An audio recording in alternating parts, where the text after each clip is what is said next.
한국전쟁이 교육 발전에 미친 영향. 한국전쟁 6.25로 인해 부유층들이 소유하고 있던 집, 부동산, 공장 등이 파괴되었고, 이는 한국 사람들의 부의 수준을 고르게 만든 원인이었다. 한국은 제2차 세계대전을 심각한 피해 없이 빠져나왔지만, 해방되고 5년 후, 그리고 미군정으로부터 독립 후 2년 만에 두 개의 국가로 나뉘어 심각한 내부 분쟁을 겪었고, 그 파괴의 규모는 강대국들의 개입으로 인해 크게 확대되었다. 남한은 북한에 비해 피해 규모가 작았으나 수년간의 전쟁은 끔찍하게 파괴적이었다. 도시는 파괴되었고 수백만의 시민들이 피난민이 되어 각지로 흩어졌으며 수십만 명이 죽고 다치고 실종되었다. 전쟁으로 인해 가족 구성원이나 집을 잃지 않은 가족이 드물었다.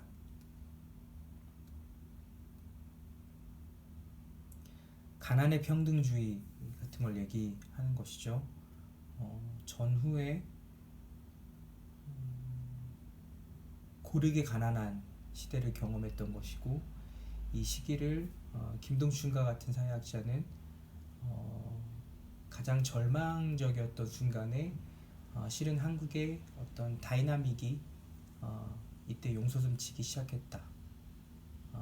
모두가 가난했기 때문에 모두가 당시의 기회들을 보았다. 그리고 이 기회들, 소위 사회이동으로의 기회는 또 교육열과 연동된 측면이 있었다는 것입니다.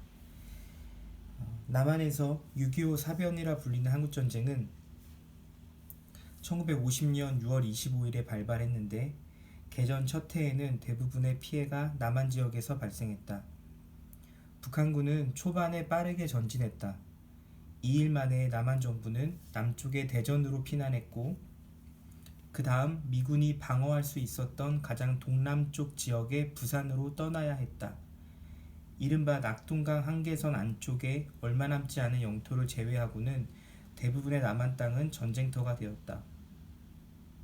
빠르게 변동하고 급격한 운명의 전환이 있었던 전쟁이었다.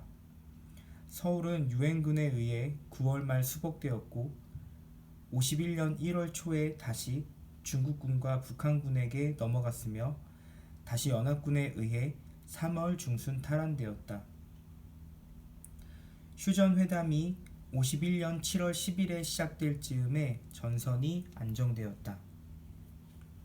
전쟁은 2년간 더 지속되었고, 그 기간에 미군 폭격기들은 계속해서 북한을 파괴했지만, 분쟁 지역은 대략 38선 부근 10마일 넓이의 일대로 국한되어서 대부분의 남한 지역이 전쟁의 직접적 피해 지역에서 벗어나게 되었다. 결과적으로 교육 재건 사업은 휴전 협정이 최종적으로 1953년 7월 27일 체결되었음에도 불구하고 1952년부터 순조롭게 진행되었다. 교육 재건 사업은 53년이 아니라 52년부터 순조롭게 진행되었다. 교육에 있어서 전쟁은 시설 파괴, 인명 손실, 학생의 분산, 매일 일상의 파괴를 몰고 온 엄청난 타격이었으며, 이로 인해 교육 행정의 운영은 제멋대로였다. 대략 80%의 교육시설이 파손되거나 파괴되었다. 한 공식 조사 결과에 따르면 거의 32,000개의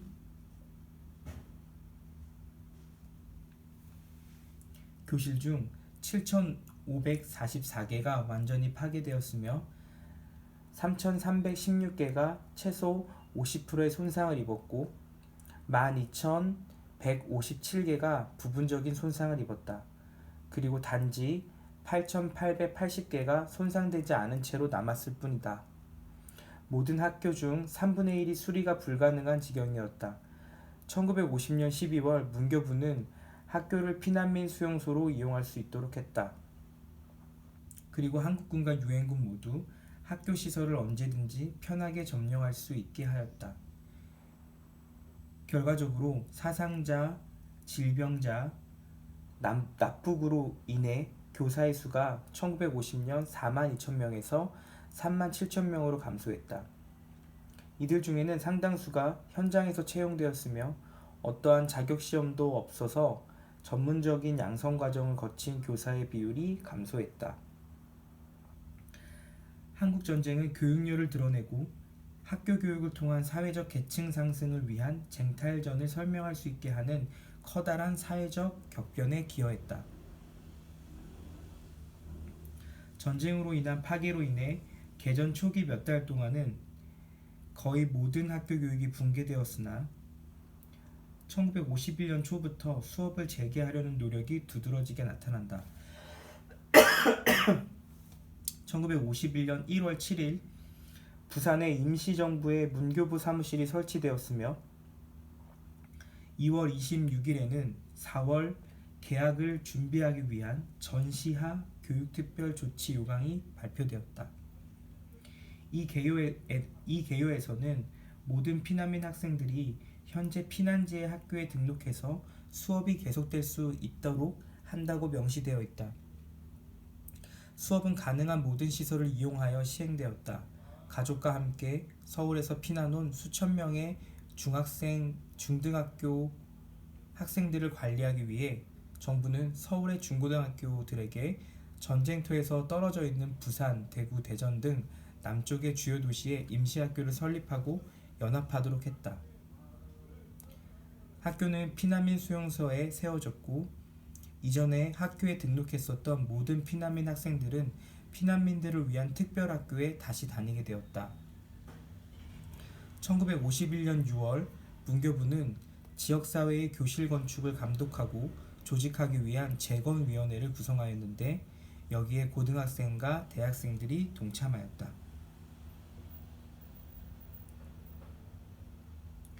미국의 원조는 이러한 노력을 실행하는 데 매우 중요했다. 미국에 많은 연주를 가지고 있으며 유창한 영어 실력을 가지고 있었던 당시 문교부 장관 백낙주는 미국의 원조를 요청하기 위해 노력했다. 51년 7월 백낙주는 미국으로 건너가 한국의 교육 재건을 위한 미국의 원조를 요청하기 위해 캠페인을 실시했다. 미국 정부는 결국 교육시설을 포함한 많은 양의 재건 원조를 몇몇은 미국을 통해서 보내고 유엔 한국 재건단을 통해 더 많은 양의 원조를 제공했다. 교육 재건을 위한 많은 노력이 자발적으로 일어났다. 한국의 부모들은 학교가 열린 곳이라면 어디든지 재빨리 아이들을 보냈다. 천막, 파괴된 건물 혹은 야외에서 학생들이 모였고 도저히 중고등학교와 대학 입학 경쟁이 벌어질 것 같지 않은 상황에서도 시험이 실시되었다. 다이나믹 93번 각주로 이 일은 북한에 국한된 특수한 경우였다. 당시 부산은 피난민들이 가장 많이 집중되어 있던 도시였다. 51년 3월 부산은 텐트를 만들어 학교를 운영했다.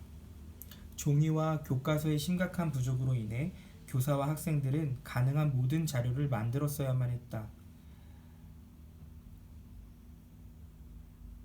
정규 학기를 지키는 것은 어려웠었고 정부는 단지 지방 공무원들과 학부모들이 직접 일정을 짜고 어떤 지시를 수행할 것을 확실히 하기 위해 필요한 것은 무엇이든지 할 것을 권고했을 뿐이었다.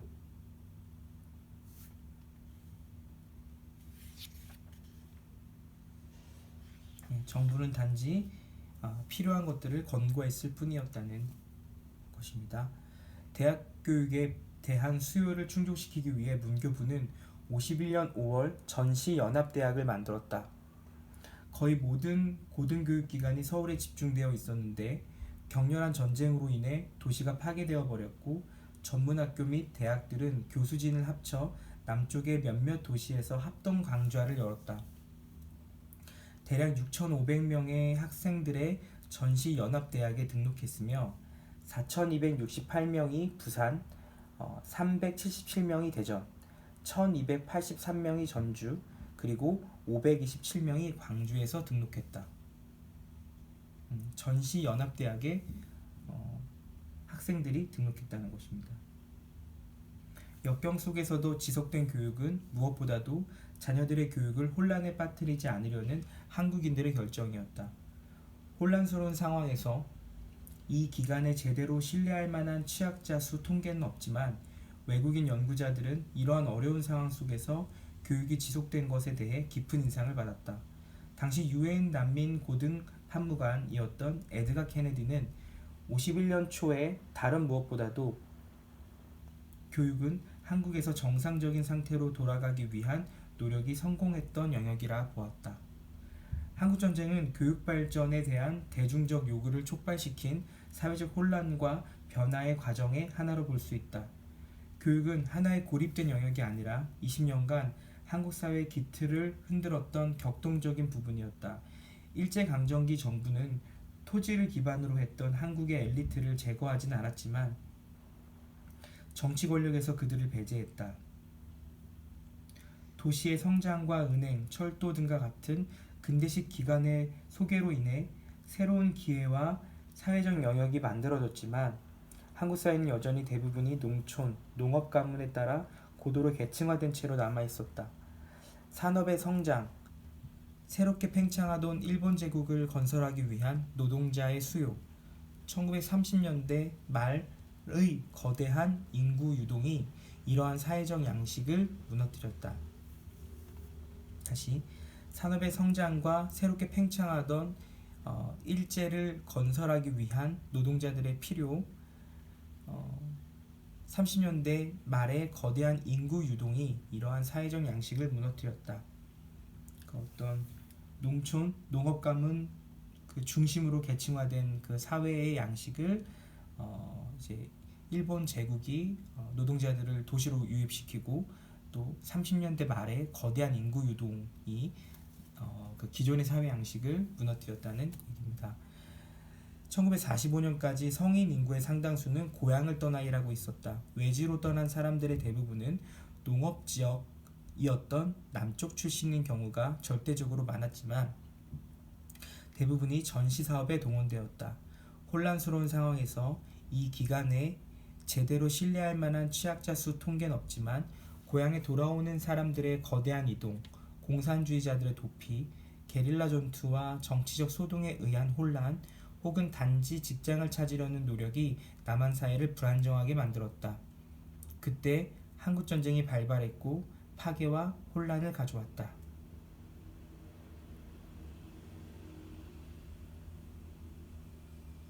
네.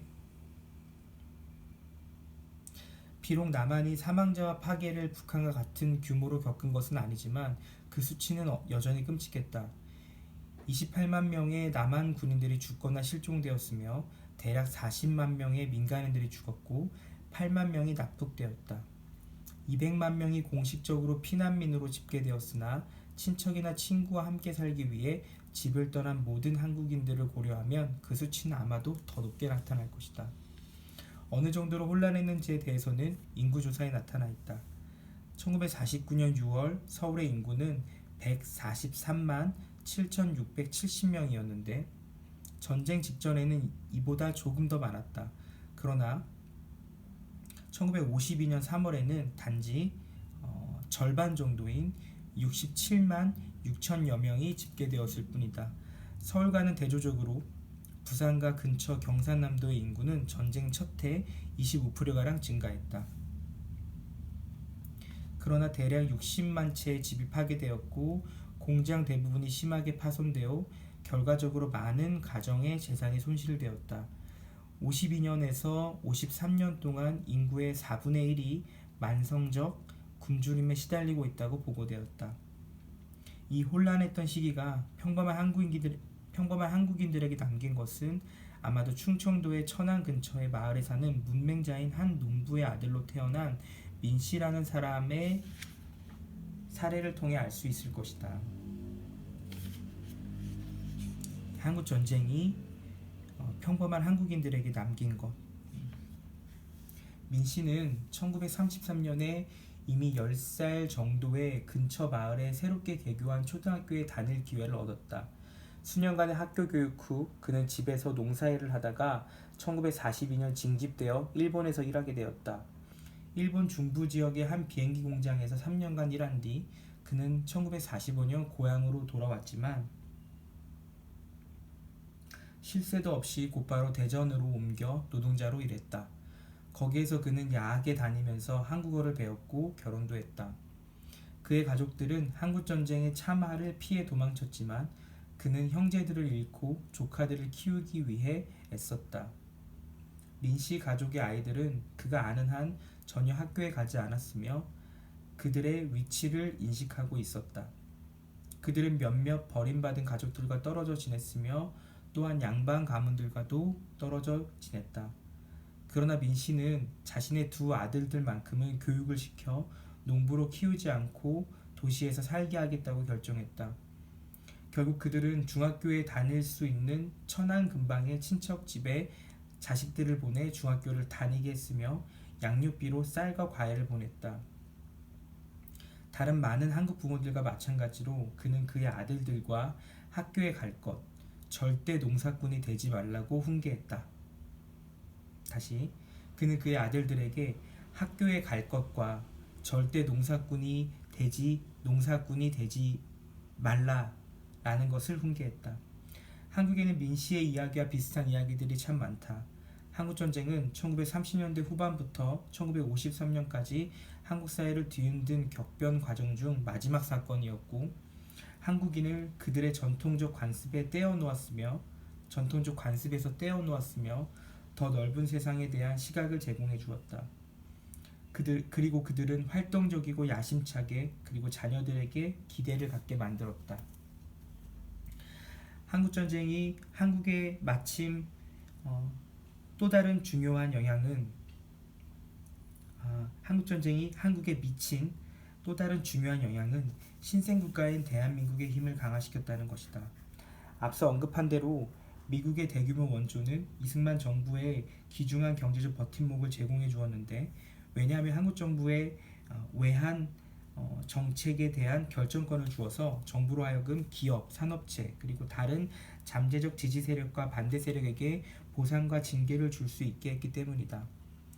한국전쟁은 한국에 거대한 군대를 만들어냈는데 한국전쟁 전날 10만 명이던 군인은 전쟁 막바지에 이르러 60만 명으로 늘어났다. 전쟁이 끝난 뒤에도 군대는 같은 규모로 유지되었으며 미국에 의해 좋은 장비를 갖추고 잘 훈련된 병사를 가진 세계적으로 10대 군사력을 보유하게 되었다. 한국 사회도 상당 정도 군사화되었다. 거대한 예비군은 정기적인 훈련 과정을 거친 남성 인구의 상당수를 흡수했고 공습훈련, 야간 통행 금지, 모든 시민들이 국가가 연주되는 매일 오후 5시에 엄격한 차렷 자세로 서는 것, 이 모든 것이 한국인의 삶이 되었다. 이러한 사회의 군사화의 영향은 교육에서도 역시 볼 수 있다. 수년간의 군사훈련이 모든 학생에게 요구되었고 군사훈련은 교육의 일부였다. 교육 발전과 동일하게 주요한 것은 한국전쟁이 반공사상을 통해 국가를 정당화할 수 있는 수단을 제공했다는 사실이다. 반공사상은 국가 권력을 뒷받침하는 근거를 제공했고 한국에 있어 존재의 이유였다.